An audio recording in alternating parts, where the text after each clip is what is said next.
High বন্ধুরা, আজ আমি তোমাদের চিকেনের ঝোল বানিয়ে দেখাবো। যারা তোমরা চিকেনের ঝোল খেতে ভালোবাসো না তাদের জন্য আজকের রেসিপিটা।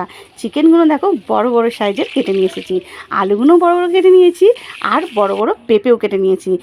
দুটোকেই ভেজে নিলাম। তারপরে তেজপাতা আর পেঁয়াজ হালকা ভেজে নিলাম। তারপরে আদা, রসুন, কাঁচা লঙ্কা, টমেটোর পেস্ট দিয়ে দিলাম। দিয়ে একটু নাড়াচাড়া করে লঙ্কা গুঁড়ো, হলুদ গুঁড়ো আর জিরে গুঁড়ো দিলাম, একদম বড় চামচের ভর্তি করে। তারপরে পরিমতো নুন দিয়ে হালকা একটু কষেই চিকেনগুলো দিয়ে দিলাম। চিকেনটা বেশি কষতে লাগবে না, হালকা অল্প একটু কষে নিলেই হবে। জলটা তোমরা যতটা ঝোল খাবে সেই অনুযায়ী দেবে। কিন্তু এই ঝোলটা আমি কড়াই করব না, কুকারে করলে কিন্তু টেস্টটা দারুণ হবে।